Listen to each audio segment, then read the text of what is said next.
Farrukh, start by telling us your relationship. The first time Charles called you, you received a call, and you were the commissioning editor at that point of time, a big cheese appointment that you held for many years.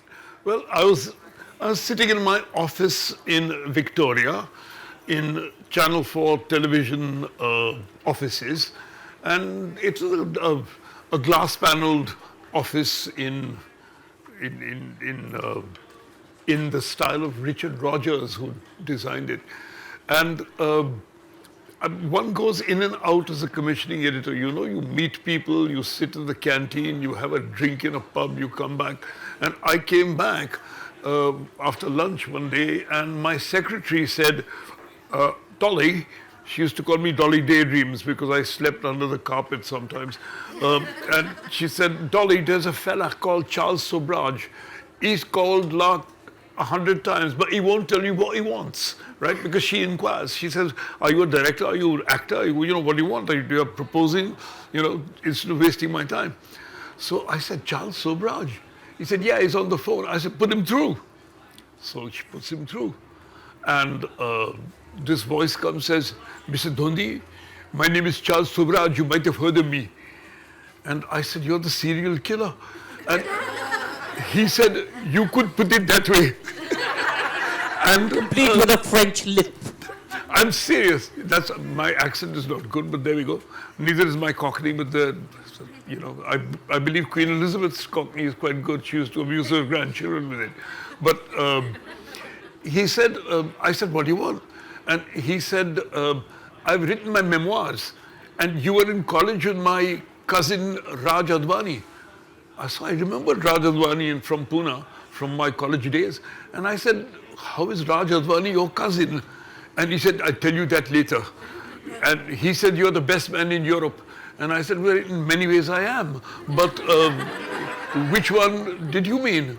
And he said, no, you publish books, don't you? And I have written my memoirs. And I thought, can I show them to you? I said, yeah, of course you can. I'm sitting in Channel 4, commissioning editor. I can commission a murderer's memoirs, of course. You know, he can tell me how he killed all these people and why and so on and so forth. And so I said, yeah, but you're in jail. He said, no, all that's finished. I'm in Paris. I'm coming to see you tomorrow with the book. I said, yeah, okay, all right. So he turns up. But you didn't give him your house address. No. He came to the office with his pregnant Chinese girlfriend, 2 mobile phones, this is 97, and he sits there. My secretary Eva has told the entire channel that Farrukh is meeting a serial killer. And all these people pass by my office just to take a glance. It was like a Calcutta railway station, you know, people passing through and checking him out. And I'm half the time looking to see who's looking and taking his memoirs. And he says to me, what do I do with them? So get me a publisher. I said, find an agent first. Now my agent was one Jacqueline Korn. And she was a kind of Queen Mother. Oh, Farrukh, how wonderful. I'm sure Penguin will love this. You know, that kind of person. And I thought, I can't introduce her to Charles Sobhraj, right? A serial killer. And then I thought I'll introduce him to a very active agent called Giles Gordon. And Giles Gordon of Curtis Brown, friend of mine.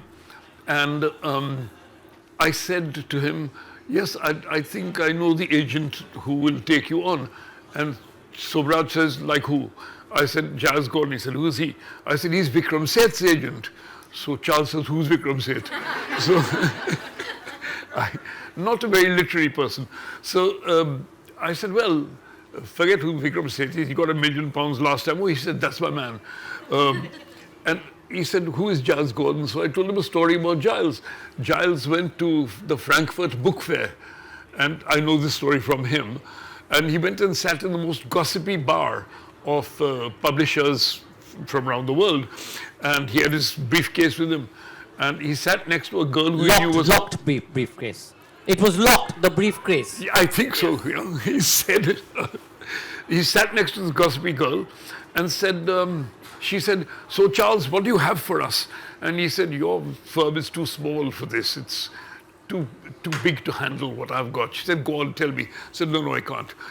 After a few gins, he said, well, I'll tell you, I've got Sean Connery's memoirs, sex, productions, everything. And she said, wow. He said, don't tell anyone, right? It's a secret. By the time he'd finished that evening, he was invited to every publisher's party in a town, right? 2 o'clock, he gets to his hotel room, calls up, says, Mr. Connery, you don't know who I am, but, but if you write your memoirs, I can get you $6 million. And Connery says, from your accent, I'm not going to do Scottish, said, from your accent, you seem like a fellow Scotsman. And I haven't written my memoirs, but when I do, you can be my agent. So that immediately Charles says, yes, that's my man. I'll see him. I called Giles and said, do you want to meet Charles Sobhraj? So the serial killer. I said, I've got his memoirs in my office. I'm coming right now. So Giles turns up. A week later, Giles tells me, it's a load of hooey. It's all rubbish. It's written in a kind of French-English nonsensical way. The sentences don't make sense. And besides, he's confessed to nothing. It's just boasting about how he was the king of criminals everywhere, the king of the jail, how he ordered food from outside when he was in Tihar for 20 years and all this kind of stuff. So the memoirs didn't get published. And I read them. They were just what Giles said, they were rubbish. But I thought if I keep up acquaintance with him, I'll get a film out of this at least, you know, if he can talk to me. And of course, he didn't care about the memoirs not being published. He kept calling me up and saying, will you write a film? You know, will you get a producer? Will Amir Khan play me? I said, no, I don't think he will. In fact, I did talk to Amir about it later, yes? But Farrukh, one of the interesting things is you say in the book, yeah. You said that he has no charm. He's not necessarily good looking. No. He had cold eyes which grabbed you. So in all of that, over the years, because you really kept up your relationship with him, and we'll come back to that. What is it that fascinated you? Was it this inner killer instinct that you may have had and never actually actioned? Absolutely not. And when you say I kept my relationship with him, it was the other way around. He kept calling me. He kept calling me for this, that, and the other. When is the film going to be written? Can you write this? And I said, I can't write a film without you confessing to your murders. He said, I'll tell you about them, but you can't record it, right? So that when you put it out, I'll deny it. I'll say, I never told him, he made it all up. And in fact, when you did put it out, he called you a pimp on national television. That's exactly right. I wrote a book called The Bikini Murders. And fellow called, what was it, Goswami? Arnab Goswami. Arnab Goswami. The man who shall not be named. A very dynamic questioner, you know, the kind of... In a manner of speaking. Yeah. So he calls me, and I thought, advertise my book, you know, get it to be a bestseller, sit in his studio. It was a bestseller, by the way. Sat in his studio, and he talks to me about the book for 2 minutes. They says, I've got a little surprise for you. So I said, what's your surprise? Cameras in Kathmandu jail with Sobhraj. And Sobhraj says, there's his disgraceful book, I'm going to sue him, I'm going to take it, and then he was about to say that this Farrukh Dhondy is a pimp, but the producers, the director stopped him. So he said, he's a middleman. Right? So I said to him, listen, you can call me a pimp if you like, right? If Nelson Mandela said that to me, I'd be insulted. But you can say what the hell you like. Yeah. And then he said, I've got another surprise for you. Arnab Goswami goes to a camera in Paris.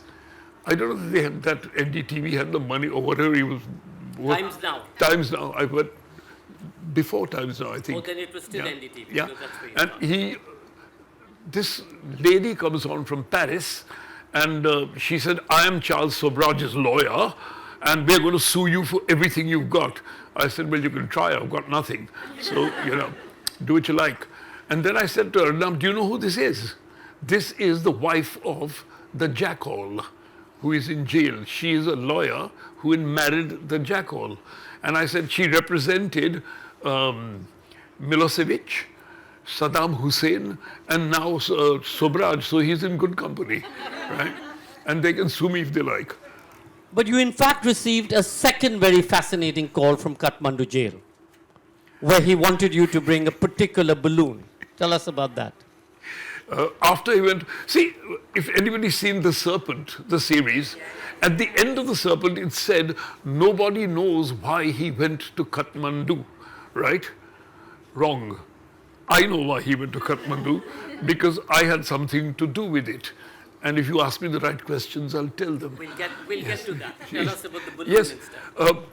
I was in Delhi working with a producer, and I get a phone call from his mobile. He has a mobile in the Kathmandu jail, and he says, Farrukh, can you get me a hot air balloon? I said, a hot air balloon? He said, there must be some firms in India from where you can send a hot air balloon. So I called my TV researcher and said, find out where there are hot air balloons in India. And Sid, this researcher gentleman, Siddharth, he found out a list of firms. And we found out that there was one in South India which was the cheapest. And I said, Sobhraj, okay, I found out the names of firms. He said, can you get me one which will fit in 2 suitcases? So I got my researcher to call the hot air balloon wallahs, and they said the dimensions are the smallest one, 20 meters by 30 meters, right? It can pack to smaller dimensions, but then there's a burner and the cradle in which you sit, and that doesn't fit into suitcases. So I love the idea of him floating out of Kathmandu jail and past the walls and across the borders of Nepal and India and landing in an Indian forest and making his way. I don't know what he intended to do. But as you all know, he did break out of jail once, and the story was the sweetmeats. So start with that. See, the story is, and there was a film made out of it called Charles and Me, or something, a Hindi film. And a fellow called Randeep Hooda, an actor, acted in it as Charles. I happen to know Randeep. He came to a party while he was preparing for the film in Bombay at my niece's place. And so he said, oh, hi, Farrukh. I said, you're being cast as Sobhraj, this and the other. He said, yeah, great script about the jailbreak and this, that, and the other. And I said, so you believe in Santa Claus? And he said, what do you mean? I said, you are following the script. I know what they're going to do. It's Sobhraj's trick. What Sobhraj did was he had a sentence of 12 years for what he'd done in India.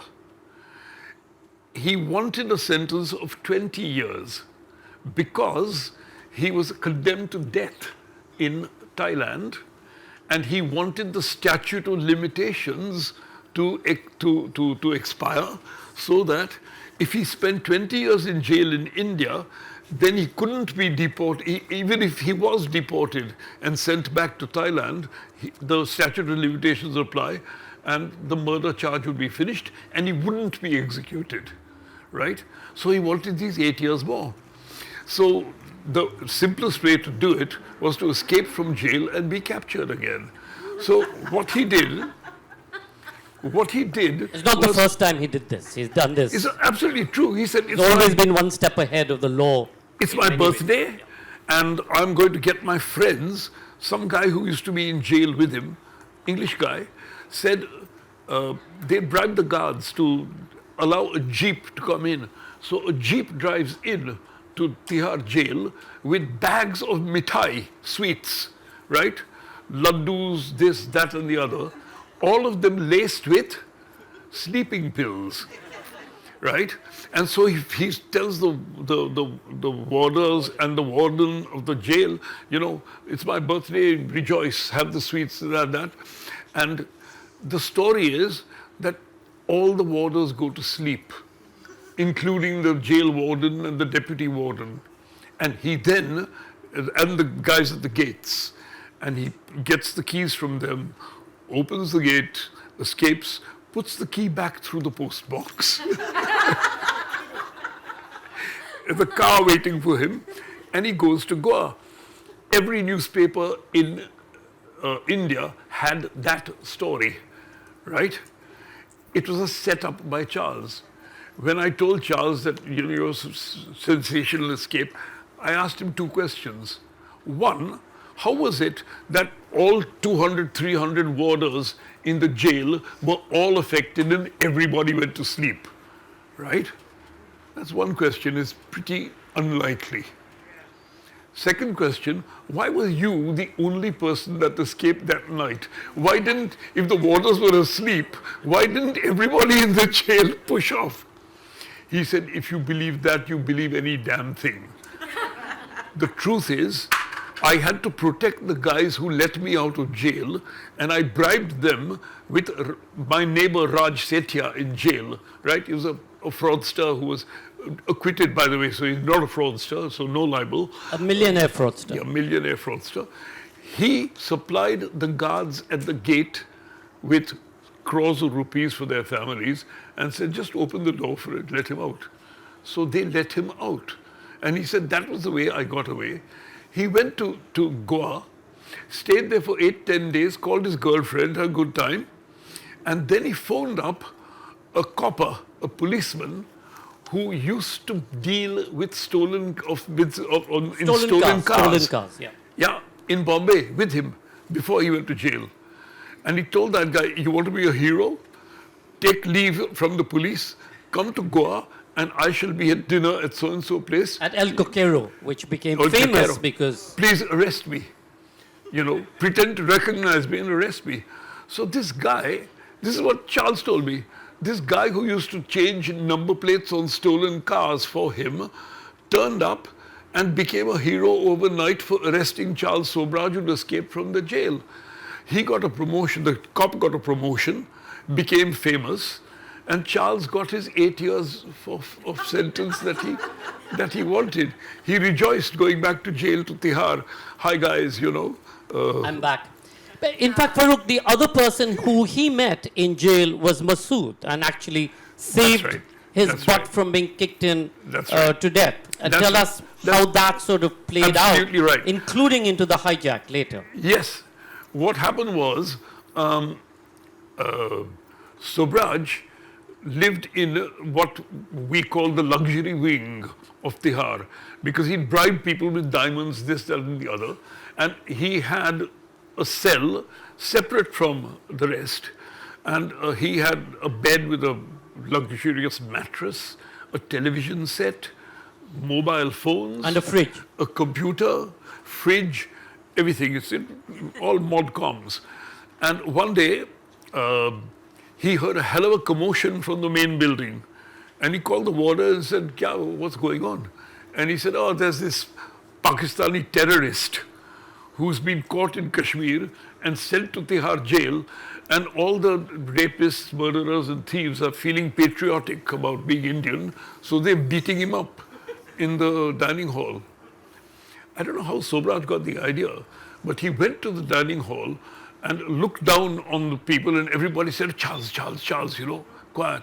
This fellow, Masood, Azhar Masood, was lying on the floor because people had kicked his head in and so on, and, you know, while he was in the dining hall. And he said, you are innocent until you're proved guilty.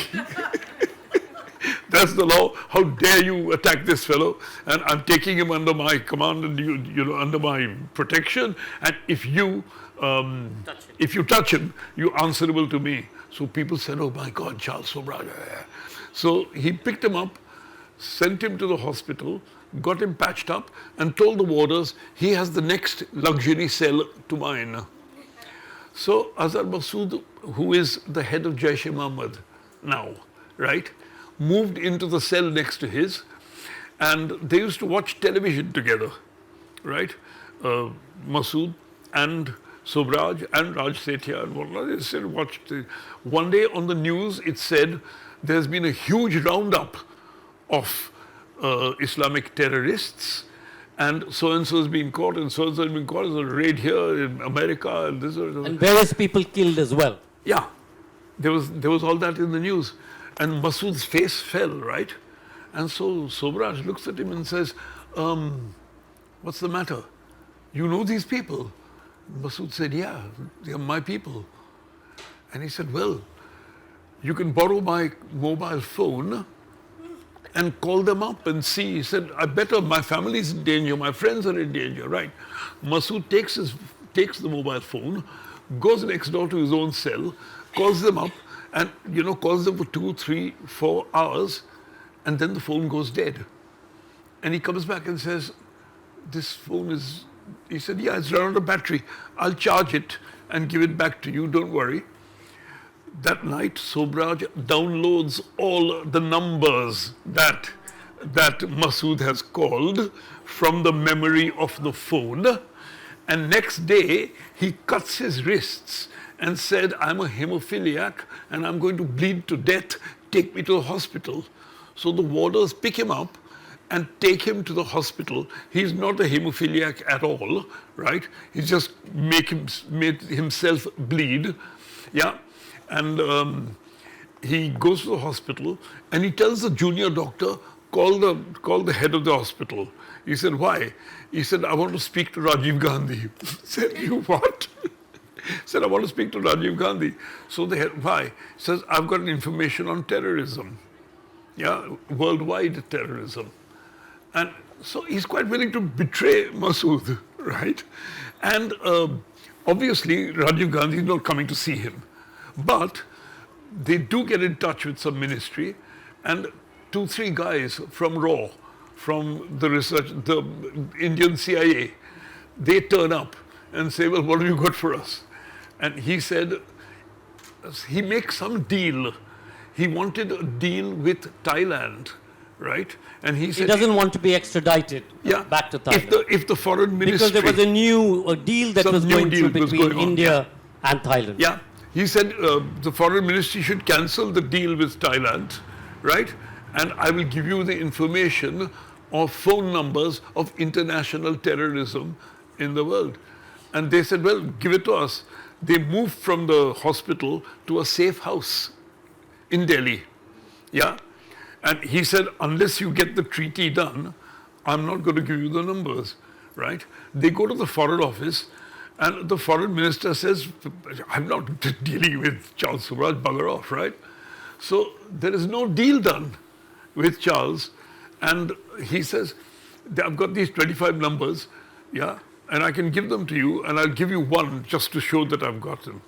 Now, they're not in his head. They must be somewhere. So I think that they figured out that he's hidden them somewhere in his cell, and they were right. They went to his cell while he was in the safe house, and they looked under a mattress, and he'd written all the numbers at the bottom of his mattress that night. And so he didn't get anything, but he was sent back to prison. He didn't tell Masood, "Oh, I've betrayed you, darling," He just pretended to be great friends with Masood again. And when Charles was released from jail before Masood, and Masood said, "When I'm released, right? When I'm released, come to Pakistan and, we can be pals and this, that, and the other." Great. So Charles comes to Paris. Paris contacts me, gets on with it, right? And then one day the Indian Airlines plane was hijacked by the terrorists and taken from, from Kandahar. Yeah, taken to Kandahar. It was taken to Kandahar, landed there, and they killed one of the guys. And they said that we want Azad Masood released from Tihar jail, plus 2 other terrorists that the Indians were holding. And then we'd release the hostages if you release them. the Indian government was very reluctant to do any such thing. Charles, hearing this in Paris, rings me up. Farrukh, do you know anybody in the Indian government? I said, I don't know anybody in the Indian government, but I do know civil servants, right? Ashok Jetli was in Cambridge before me, and I knew him well.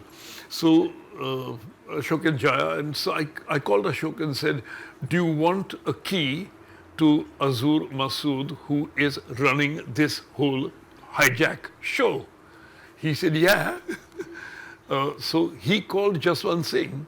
Obviously, he was a big civil servant, Ashok. And he said, do you want assistance from Charles Sobhraj? From a serial murderer was Yes. that was the catch there. Yes. And Jaswant said, no, but give me his phone number. And so Ashok took the phone number from me, but they announced that they are not dealing with Charles Sobhraj at all, right? Jaswant Singh went to Kandahar, got the hostages released Azhar Masood, who went back and became head of Jaish-e-Mohammed. But to this day, Charles says that he was instrumental in getting this release done, even though in fact, sometime, by the way, Neeraj Kumar, was the commissioner of police of Delhi for a long time, legendary. But Farrukh, as Charles Sobhraj would say, Farrukh, he called about the CIA at some point of time. Yes. He calls me one day and says, and this is the secret at the end of the work, why he went to Kathmandu. He calls me and says, Farrukh, do you know anybody in the CIA? I said, how the fuck would I know anybody in the CIA? So what do you think I am? And then it struck me that one of my colleagues at Channel 4 called John Ranelagh had written a thick book called The History of the CIA. So obviously John would know somebody in the CIA in the history. So I called up John, who lived in Grantchester, and said, well, actually, you thought John was a plant in the BBC as well. No, in Channel 4. In Channel 4. He wasn't a plant, he was an open plant, right? Because what happened... For the IRA, for any conversation that's the history of that's the history of Channel 4. What happened was Channel 4 was mooted by the Labour government. And then Thatcher came into power, and Thatcher said, I'm not having any Channel 4, they're all bloody lefties and they're your representative. And William Whitelaw told Thatcher, listen, get Channel 4 going, it'll be independent, small producers, we support small business, and they will hire and fire operatives, directors, producers, as they want, right? Which will kill the unions. It will kill the TV unions, which is exactly what happened. Exactly what happened. Channel 4 started, the BBC TV union got flattened out because people could hire and fire when they wanted. And so did the ITV unions die.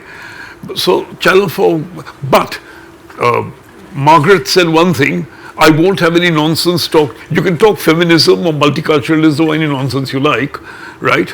Or gay rights, I don't care, not affect me. Northern Ireland problem. I'm going to send a fellow in there. So her minuting secretary, John Ranelagh, was appointed commissioning editor for Northern Ireland and chess. And not kidding. And chess, yeah.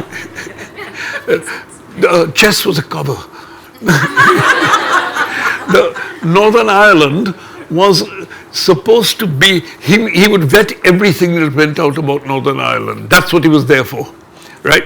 But he'd written this history of the CIA, so I called him up. I said, would you like to meet Charles Sobhraj? He said, wow, serial killer, yeah. Actually, so we got into my car and drove, he came from Paris, I drove to Grantchester, and they wouldn't tell me what it was about. And he met John Ranelagh, Charles met John Ranelagh, they talked, blah, blah. And in the garden, they walked out into the garden. They walked out, and they sent me to see Mrs. Ranada's horses in the stable. So I'm not interested in horses, but I had a look. So they came back, and on the way back, I asked him, what was that about? What do you want to see the CIA for? He said, no, don't ask me, nothing. He said, yeah.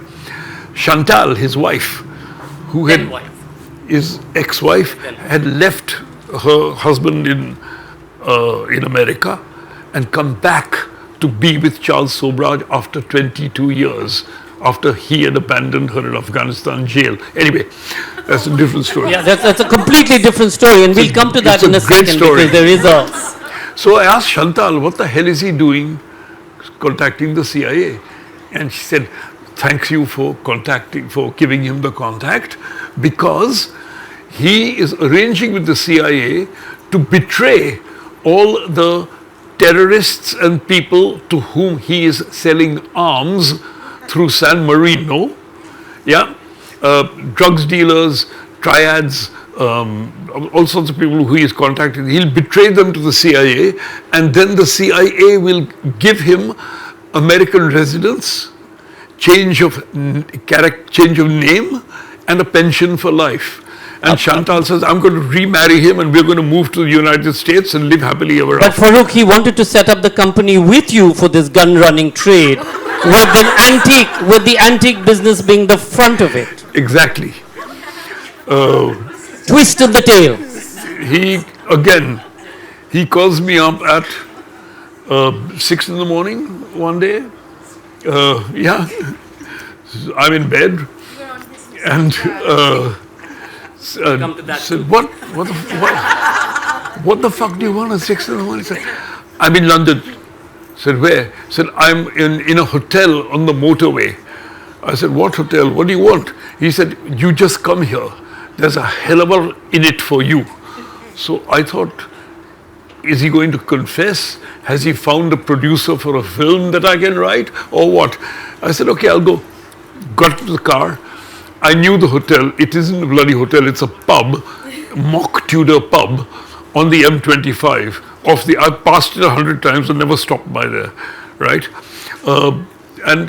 Turned up, and he says, so glad you come, and introduced me to two of his friends, two Belgian guys with black leather jackets and that, one young, one old. Said, come with us. We went to the car park. He opens a truck, a big white truck, opens the back doors, packed with furniture. And I said, what? He said, we want you to, because you're a British citizen and you have a British bank account, you can get a mortgage on a shop, and we want to sell antique furniture.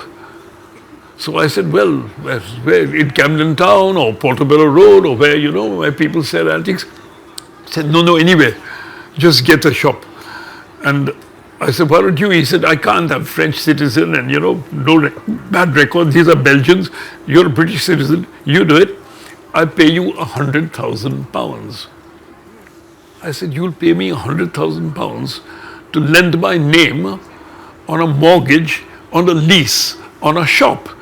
He said, yes. He says, I said, that's crazy. You'll never make £100,000 on selling this junk that you got in the they had all this French antique furniture. He said, no, Farrukh, you don't understand, come with me. Went up to his room, and he pulls out of his suitcase 3-4 catalogs. They're all in Cyrillic script, Russian or something, right? Ukrainian, I don't know. And I opened the catalogs, tanks, armored cars, anti-aircraft guns, and all sorts of weapons, and they're there. And Cyrillic script describing the pictures and that. I said, so you're selling arms? He said, yes, of course. I said, you're going to bring arms into the shop? He said, no, it's just a front. So he wanted me to join in money laundering of the deals that they do somewhere else and pretend that the profit has come from the bloody antique shop. I said, I didn't say, this is immoral. I said, I don't think, you see, I've already got a mortgage and they won't give me a second mortgage. And I don't have any deposit in the bank, so I can't, I'm too old to get a mortgage and this and that. And he said, oh, really? I said, yeah, find somebody else. And I buggered off and pushed off.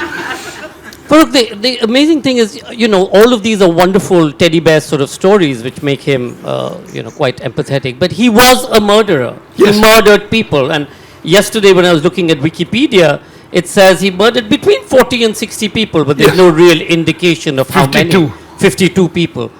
Tell us a little bit about that side of him. I mean, his first murders were in Thailand, right? Where he, where he set And some in India. and some in India, some where in he set Nepal. the body in fire. And give us his modus operandi of how he used to drug them in the bars and then sell them diamonds That and I buy only them back, know, or steal not them because he confessed, but because Chantal told me the stories of that. And of course, I read books. I had read books even before I met him, the one by Richard Neville and the other one by Thomas Thompson, right? So what he used to do was, his father was a diamond merchant called Sobhraj Bhavnani, right? And so he was born of the Vietnamese mother and Sobhraj Bhavnani, and was named Gurudev Bhavnani, right? But the father left, went back to Bombay to do his diamond trade. The mother, the Vietnamese mother, subsequently bringing up this child, married a French soldier, because the French were in charge of Vietnam. Married a French soldier who said, we're going to have children. I don't want this child called by my name. So, and I can't say Gurumukh, right? That was his name. I can't say that. We'll name him after Charles de Gaulle. So he'll be called Charles, right? So instead of being Gurumukh Bhavnani, he became Charles Sobhraj, his father's first name. So to identify him as different from the French children, his stepbrothers. So, where was I? Yeah. We were talking about the murders. The murders, first murders, the operandi, what he used to modus do operandi. is, he went at the age of 18 or 20 to India, identified himself to his dad, and said, the dad said, okay, you can work for me, take some diamonds and sell them in Thailand. So he took these packets of diamonds, went off to Bangkok, palled up with some people, spent the diamonds to live comfortably in a quite a palatial place with a private swimming pool and apartments. And what he would do is, he would go with his girlfriend to, not Chantal, right? I mean, he left Chantal, that's another story. He'd go to jewelers' shops, and the hippies who turned up at the time in the early 70s, some rich American hippies, shall we say, would want to go into the jeweler's shop to buy this and that. And he'd say, are you going to the jeweler's shop? Are you interested in diamonds? And they'd say, what business are yours? He said, look, I've got a handkerchief full of diamonds here. They are the real ones, right? You go into this shop and they will cheat you. Yeah, they'll show you real ones, but when you actually pack and pay and go, they'll give you false diamonds, right? So they said, oh, we know all about diamonds, right? They go in the shop, they come out and said, you were right. They did try to cheat us. He said, if you want the diamonds, buy them. So they pick real diamonds, people who knew about them, they buy them, pay him the money, right? Dollars or whatever. Then he gets his girlfriend to follow them to see in which hotel they live, right? Next day, they turn up there in the hotel and are drinking coffee while these people come down the stairs or past them. Hey, aren't you the guy who bought diamonds from me? Aren't you the fellow who sold me the diamonds? Said, why are you living in this? Come and have a coffee. Yeah, guys. Why are you living in this place paying $200 a night? Come and live for free. I've got a spare apartment, right? So they say that's a deal. And they would turn up, of course, with the diamonds with them, and he'd give them a spare room in his apartment or a spare apartment next door. And then they'd move around Bangkok together. He'd take them to dinner here and there and whatnot. And he'd say to them, there's a disease going around in Bangkok, but I've got this Ayurvedic medicine which could stop the disease catching you. And so on their Thai curry, he'd sprinkle this stuff. And they say, yeah, great, you're saving us from the disease. From the diarrhea. They'd eat the stuff and get extremely ill. And then he'd call his friend Ajay, who pretended to be a doctor, and he would turn up and say, I'll give you some medicine, and inject them and kill them. He'd inject them to death. And they'd take the diamonds back. So now he had the money and the diamonds to resell and redo the same thing again with some other tourist. And they'd take the body and dump it or burn it or whatever. Or throw it into the... Oh, I know we're running out of time. There's a beautiful story in there. I mean, not beautiful, but it's a story where he takes off these... He takes off with a whole lot of French, and that sort of comes back to haunt him, the whole busload of French people. But you need to buy the book to read that story. We're not going to tell you that. The last question before I open it up, Farrukh, is... you talked about Chantal. Chantal, his then wife, who... he abandons her in Afghan jail. She marries an American. They're in America watching the news. She sees that Charles Sobhraj has been released, leaves her husband and her daughter, comes back to him. What is it between Chantal and somebody like you who's been so fascinated that you've continued to be obsessed in some way with Charles Sobhraj? I think you're putting it a bit strongly. You know, I was not in the least obsessed by him or fascinated by him. He's been trying to do this story for the last 20 years, ladies and gentlemen. And at every point he said, I have a script that I may sell or a film that I may make. But yeah, on the spot. He kept coming back to me. And I think if we are running out of time, I should tell the Red Mercury story. Let them read it. Let them read it. Okay. Red Mercury, Russia, Iraq war, weapons of mass destruction, all in there, whether you believe it or not, it's a different matter. Boris Johnson, yes. Yeah. Well, then you can't believe it, but that's a different matter. So why? Why were you so enthused each time about being... I mean, if any of us, somebody called and said, will you buy us a balloon and send it in a suitcase? Or say, do you know somebody in the CIA? What would we say? Bugger off. You were always there for him. I always wanted to know, what the hell did he want with the CIA? And then I thought I said bugger off first, but then I thought, I do know somebody who knows the CIA, right? Why not? Are you a helping sort? Is that what you're saying? I am an altruist by nature. It's in my DNA. I'm a Parsi, for God's sake. Well, to actually get to the bottom of this, buy the book. It's quite there are many books on Charles Sobhraj, including The Bikini. And at the last question, I will ask him as to why he wrote it. But let's open it up. One here, one there, one at the back. Is this my mic you're going to have to take? Oh, there's a mic there, right there. No, so let's start at the back. We'll take the 3 questions and then we'll get him to answer. So, yeah.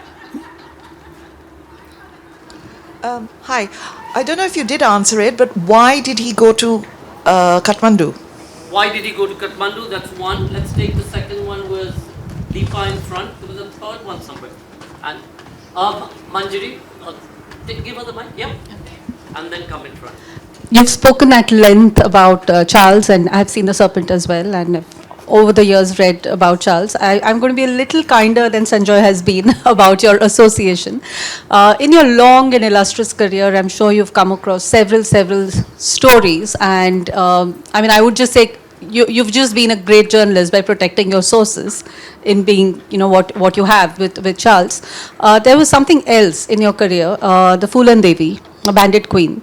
Your close association with those. So, Charles and Phulan Devi, they're two opposite ends of the spectrum. A very, very, very short anecdote. I had the privilege of interviewing Phulan Devi just a few months before she died, when I was a journalist in Mumbai that time, in the 90s. And you look at Charles and all of us are saying, what is this? I mean, this man has just murdered people for the sake of this. And there's Phulan with all her pain and everything else. Do you reflect on the diversity of these crimes, or does this? So do you reflect on the diversity of the crimes? The third question. So one is why did he go Yes, to I do. Kathmandu? Diversity of the crimes. It's been an absolute treat to hear you speak. Thank you so much. What a complete joy. And I didn't know anything about Charles, so this has been eye-opening. My question to you is, rather than what was it about him? Because frankly, I'd probably say, let me find you a balloon. What do you think it was about you that attracted you to him? Why did he keep coming back to you?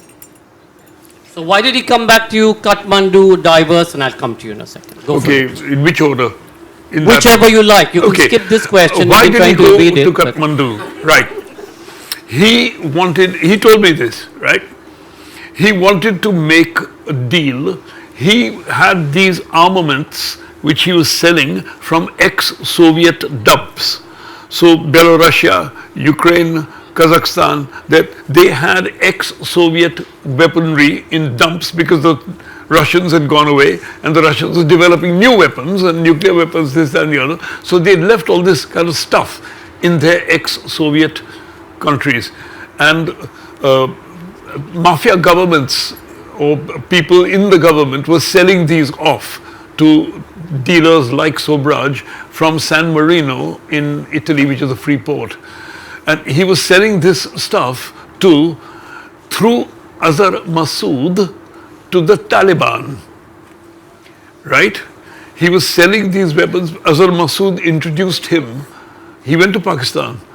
And when I asked him, what are you going to Pakistan for? He said, oh, I'm going to see the Afghan orphanages, right? Because I'm doing charity work. Bullshit, right? He'd gone there to meet the Taliban to see what weapons they wanted from the ex-Soviet dumps, right? So he was selling that. The Afghans had no money as such to buy the weapons, but they had heroin, right? They used to sell the heroin in Pakistan and Islamabad and maybe across the border in India, yeah, but they didn't want rupees, What Charles wanted was dollars, pounds, euros, right? And so he had fixed up with the Chinese triads of Paris, where he lived, relatives of the girlfriend that he had abandoned with a child, right? Christina, Roseanne he used to call, the child was called Christina. He used to call her Roseanne, but her name was King Ling or something. And he knew the triads. The triads had a hold on selling heroin in America, in Europe, wherever. They had a network. So he arranged to go to Kathmandu in order to put the Taliban in touch with the triads so that the heroin sales would go through. The money would come to him to sell arms to the Taliban, right? That being so, he also intended to betray all of them to the CIA so as he could get a new identity and move to the States and live forever happily, possibly with or without Chantal, I don't know. But he was betrayed. My speculation is, and it's only speculation, is that Roseanne, the Chinese mother, his baby's mother, whom he had abandoned, told the triads, don't go there. He's going to sell you to the CIA. So it was supposed to be 2 days, right? But for 28 days he stayed there, quite confident, right? That even if they catch me, the CIA is my protection because I'm selling these people out. The CIA will get me loose. They didn't. The CIA found out that his cover has been blown, and they told the Nepalese government, and the Nepalese government sent a person who had apprehended him 22 years before, right? As a murderer, because he'd killed 2 people there in Nepal and escaped. Escape means they couldn't identify him. And this policeman who retired went down to the basement of where he was playing blackjack after 28 days, arrested him and said, "You are Charles Sobhraj, I'm arresting you for murder." There was no evidence that would pass in the Old Bailey, for instance. It was just 2 coppers said there was no DNA, there was nothing. They said 2 policemen gave evidence saying this guy is the murderer and he killed so-and-so, and they fixed for him to go to jail in Kathmandu for life. That's why. The story about the conflict. So, story between Phulan Devi and Charles Sobhraj. Is there a conflict in Yes. their Let me tell stories? you, this is the first time from your question that it has occurred to me. Right? It never struck me that these are both criminals of some sort.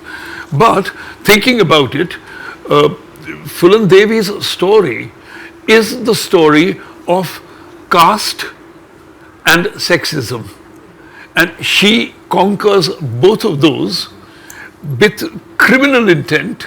She murders people. She murders the upper caste people, not those who had raped her, but those who were of the same caste as the people in the village who had raped her. So the guys who had actually raped her had gone away from the village, and she went to Behemai and carried out a massacre of every Thakur that was there. Right? She denies it, of course. She says, "I never did any of that." But of course she did.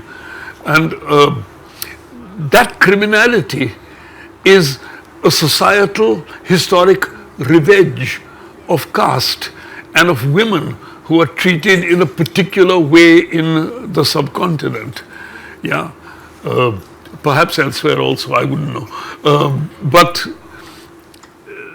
that crime is in that sense excusable, so you can turn Phulan Devi, Bandit Queen, into a heroine of sorts, right?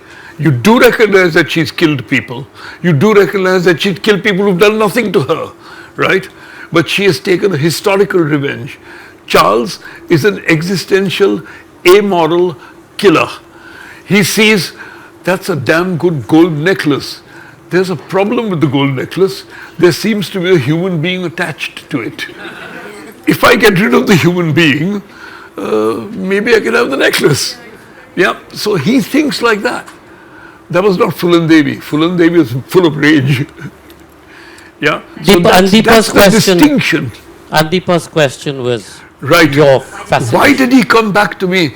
Because Again and again and again and again and again and again and again. see, the first thing was, he says to me, my cousin Raj Advani says you're the best man in Europe. And I mean, come on.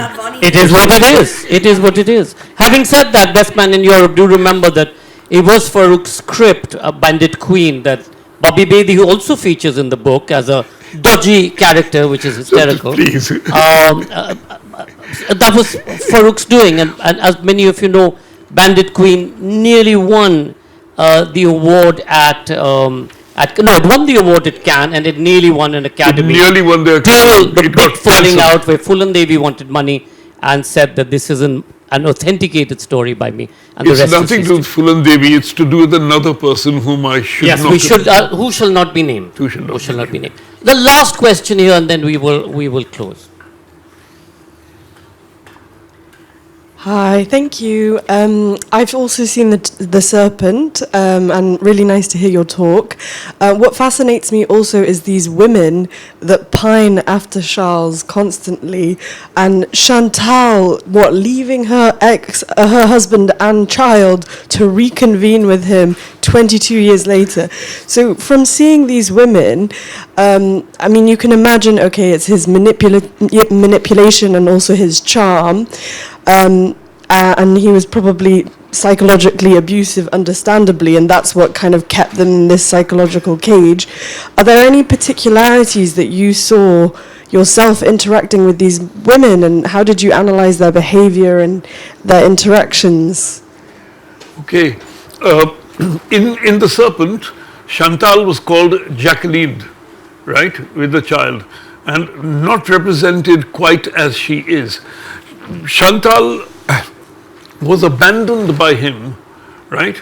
She married him because she's from a Catholic family, French. He was in France, and he said, let's travel, because he was in trouble with the police there. So they traveled and they came to Afghanistan. They came to Persia. And in Iran, that's her story, according to her, Iran, Pakistan, they hired a car to go to Afghanistan. Yeah, a cab driver. And that was the first murder that they committed, because the cab driver came to the Afghan border and said, I'm going no further, I'm turning back, you can walk if you like. And they said, no, we'll turn back with you. They turned back with him. 8 months later, they said, let's have some tea, and they poisoned the tea and put him in the trunk when he got knocked out. By the time they opened the trunk, he was dead. They went across the border in this stolen cab. And they got arrested in Kandahar for some stupidness, like, the police said this is not registered in Afghanistan, it's registered in Iran, so arrest them. And they arrested them for not having a license, something or the other. He was put in men's jail, she was put in women's jail for a couple of months. And he bribed his way out, went to India without bothering about her. She came out of jail penniless, right?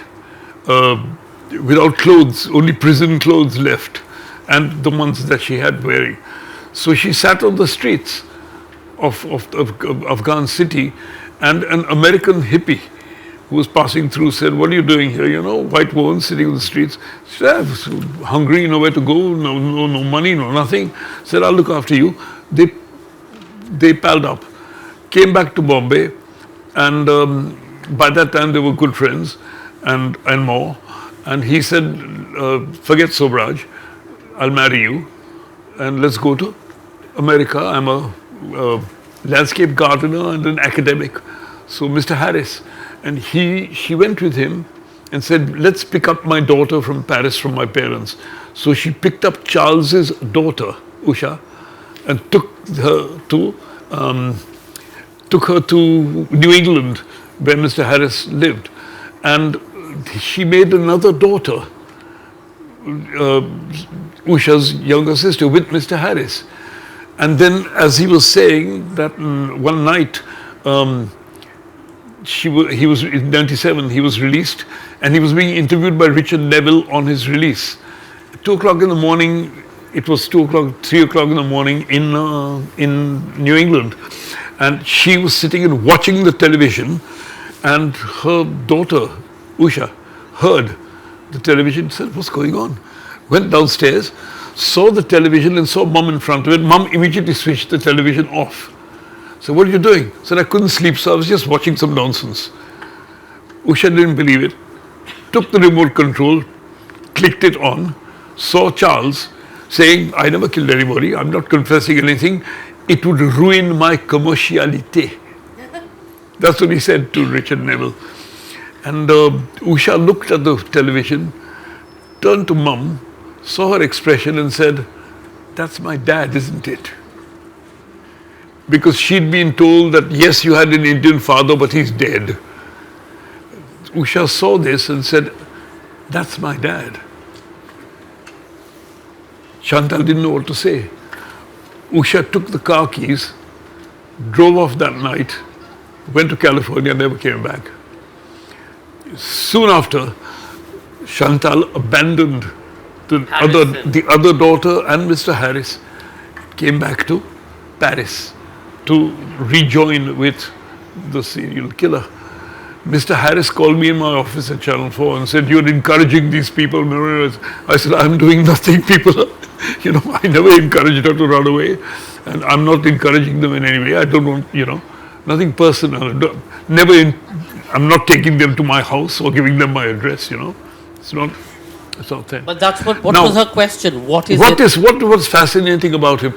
If you characterized him and said, would you cast this fellow in a Bollywood film? I'd say yes. I'd cast him as a Khan Market tailor's assistant. somebody with a tape measuring people, saying chest size so and so, arm size so and so. There was, for me, absolutely no charm in him at all. He had some kind of haunting look in his eyes. And I believe, I'm not a psychiatrist, right? Far be it from me to understand women. I don't. But if I am to speculate, right, these women who fall for him regularly, yeah, a lot in the jail. He used to have visitors, girlfriends, a Harvard professor, law professor, left and went to defend him in a court case in Delhi. His lawyers, and now a 24-year-old girl, his Nepalese lawyer's daughter, they think I think that they are fascinated with somebody who has a reputation of having a power over life and death, right? If it's that, it's the kind of thing that, women go to jails and marry people who are about to be executed in the electric chair. Why do they do it? They do it because they think that this man has acquired the powers of God. He is so powerful that we don't dare. Yama. Yeah, He's Yama. yeah. We don't dare to kill people, not just out of compassion, but out of fear. But this man has conquered the fear of seeing death and making it happen. And I think that is a power that fascinates them. They all say that, well, it has been said, I don't know if it's true, women fall for power, right? Why would anybody love Henry Kissinger, for God's sake? Right? Or Boris Johnson. But on that note, Farrukh Dhondy, ladies and gentlemen, his book, The Hawk and the Hyena, is available. And when you read it, he sort of addresses Charles Sobhraj as the hawk or the hyena, but you can also ask whether he's the hawk or the hyena. Ishayu, back to you. Thank you so much.